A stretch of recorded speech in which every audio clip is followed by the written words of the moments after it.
Assalamualaikum warahmatullahi wabarakatuh. Bismillahirrahmanirrahim. Alhamdulillahilladzi ikhtar min ibadihi hamalata kitabih wa ajaba alaihim tartilahu wal amala bima fih wa waffaqahum lil mudawamati ala qiraatihi wa iqra'ih wa wa'adahum ala dzalika ahsana sawabih wassalatu wassalamu ala man unzila alil Qur'an wa ala alihi washabihi suffata ibadi rahman. Amma ba'd.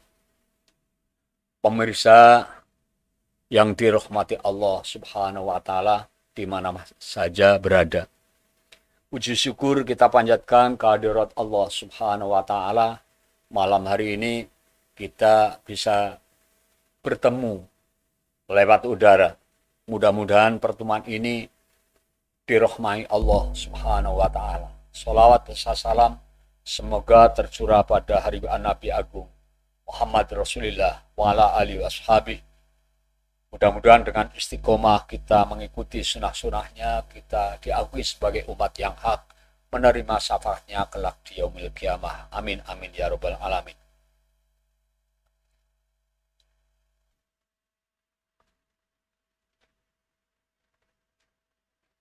Allah Subhanahu wa taala pertama kali menurunkan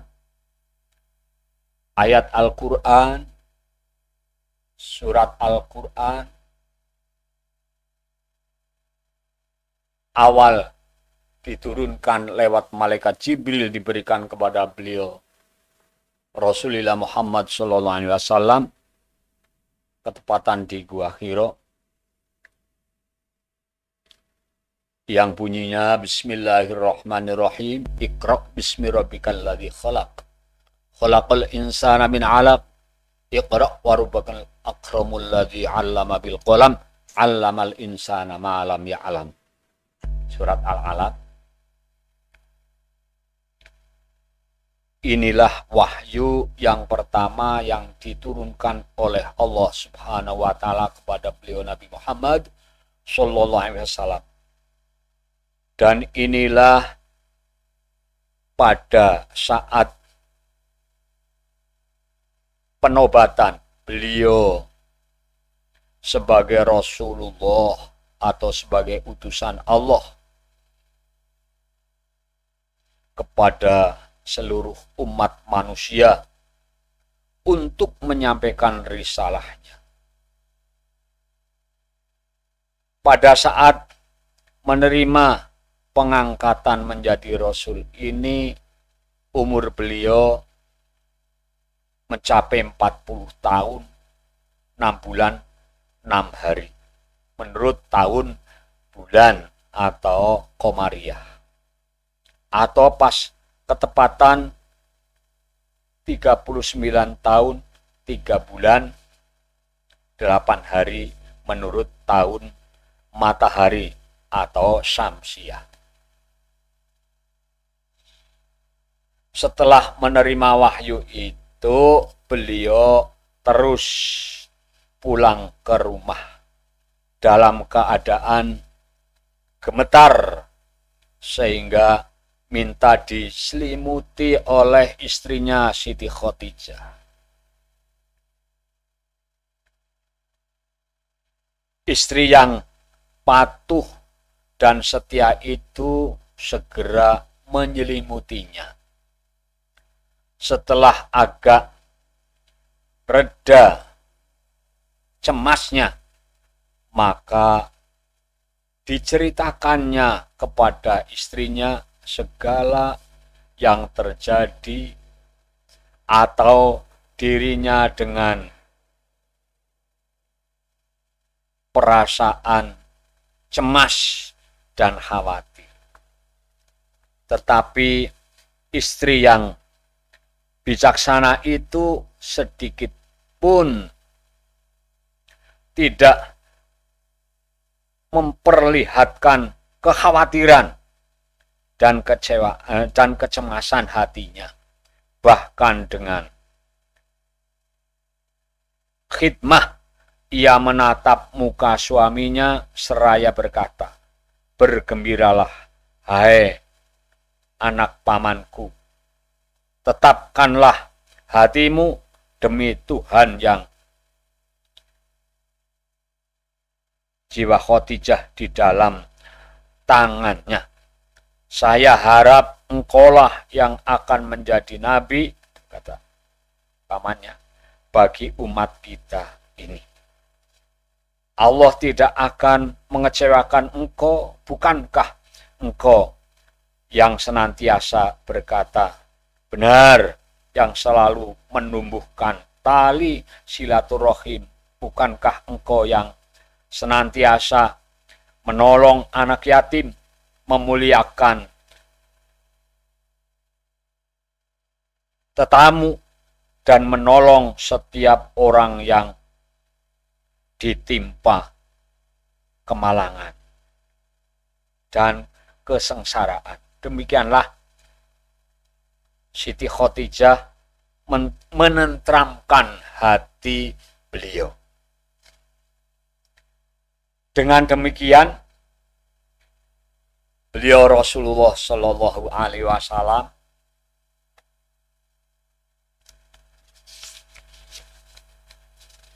hatinya tenang,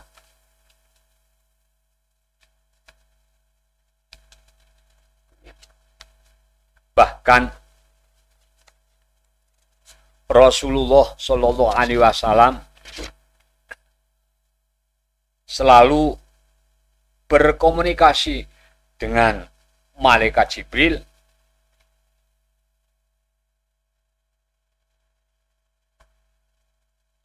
karena tahu bahwa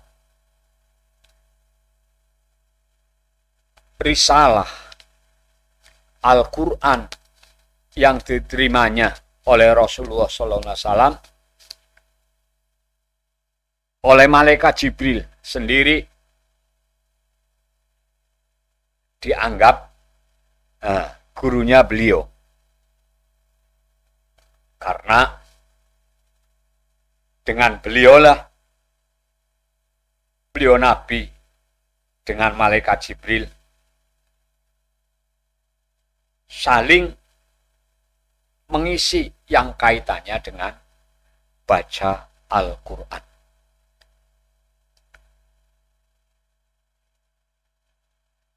Di sini mengandung pengertian orang yang ingin sempurna, ingin baik bacaannya, tetap Al-Quran itu harus digurukan. Cari orang yang ahli dalam Al-Quran untuk belajar dan belajar sampai dengan bisa membaca Al-Quran. Soalnya beliau Rasulullah SAW itu sendiri langsung dari malaikat Jibril belajar isinya Al-Quran sampai dengan memahami apa yang dimaksudkan dalam Al-Quran. Sehingga Rasulullah SAW bersabda, "Khudhil hikmata walau min ayyibinga ingkanat." Ambillah ilmu kebijaksanaan walaupun ilmu tadi ditemukan dari mana saja tempat. Rasulullah SAW menerima pelajaran Al-Quran dari malaikat Jibril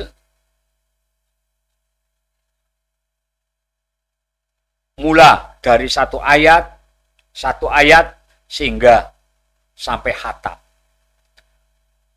Menelan waktu sampai 23 tahun.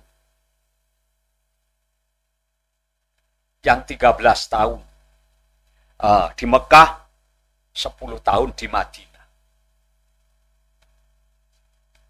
Hanya membaca Al-Quran supaya bisa benar, satu harus digurukan kepada guru yang ahli, dua harus punya ketabahan, sabar, harus rajin, waktunya juga ditempuh dengan waktu yang cukup, jangan tergesa-gesa. Membaca Al-Quran yang penting cepat hatam, bukan. Tapi yang penting pas bisa baca Al-Quran, benar makhorijul hurufnya, ilmu ditaksinil kalamnya, tajwidnya. Setelah bisa bukan hanya bisa baca saja, tapi mendalami ma fihil Quran, apa yang terkandung dalam Al-Quran. Rasulullah SAW bahkan setiap malamnya, terutama pada bulan Ramadan, ayat-ayat Al-Quran yang sudah diterima sebagai pelajaran yang telah diajarkan oleh malaikat Jibril, semua itu diulang kembali di hadapan malaikat Jibril, bertadarus, pergantian baca, perlu penelitian bila mana terjadi ada hal-hal yang masih belum benar. Ini merupakan gambaran dan contoh yang dicontohkan oleh beliau Rasulullah SAW kepada kita semua. Maksudnya ketika kita sudah berhasil mempelajari Al-Quran, sudah bisa baca yang benar, yang bagus, harus kita jadikan darusan dengan guru, darusan dengan teman-teman yang sudah sama-sama bisa, untuk melestarikan bacaan yang sudah kita pelajari, supaya membaca Al-Quran semakin baik. Maka diperlukan membaca Al-Quran satu, harus digurukan dengan guru yang ahli. Dua, waktunya yang longgar, tidak harus keburu-buru, ya katakan waktu yang lama. Yang ketiga, harus dibuat darusan, sering dibaca.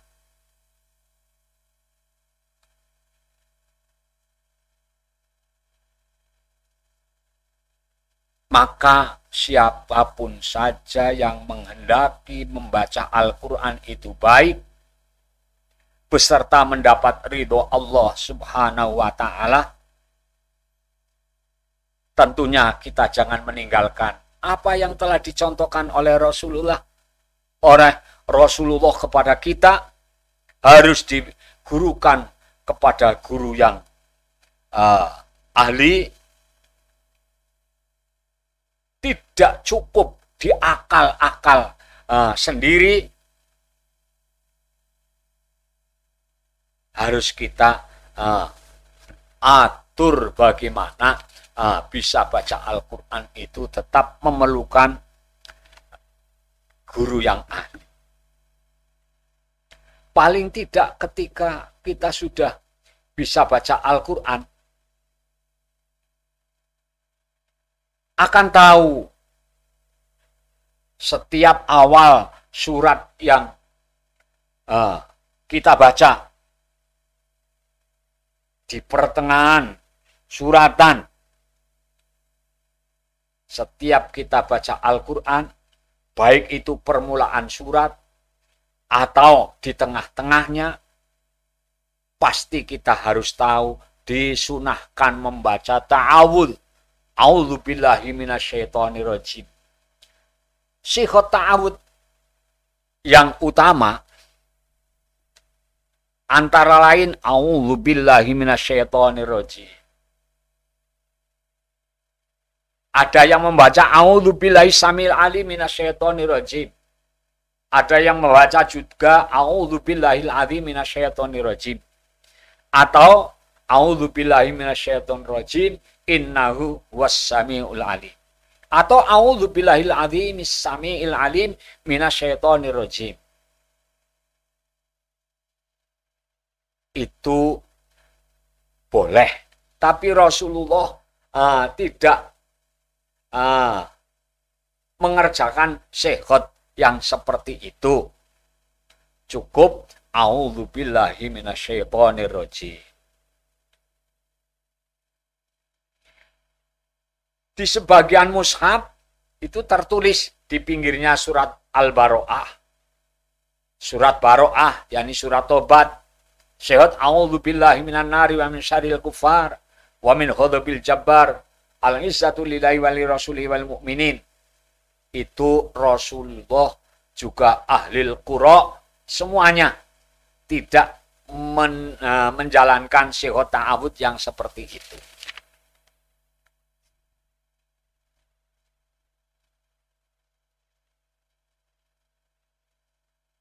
Maka apabila kita membaca awalnya surat Baro'ah, yakni surat Tobat, yang lebih utama cukup a'udzubillahi minasyaitonir rajim.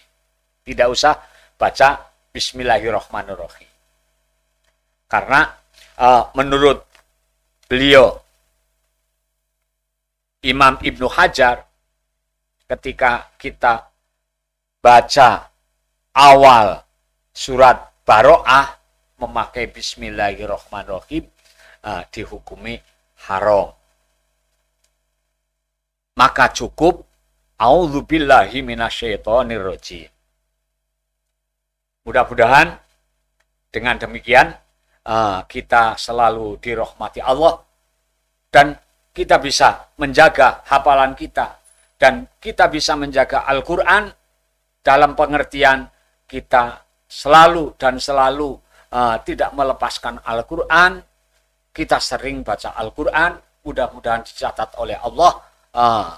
Membaca Al-Quran merupakan ibadah yang mudah-mudahan nanti ketika kita sudah meninggal dunia, di alam kuburnya saja, berarti Al-Quran sebagai teman kita. Barakallah. Amin, amin, ya rabbal alamin. Wal muwaffiq ila aqwamit thoriq. Assalamualaikum warahmatullahi wabarakatuh.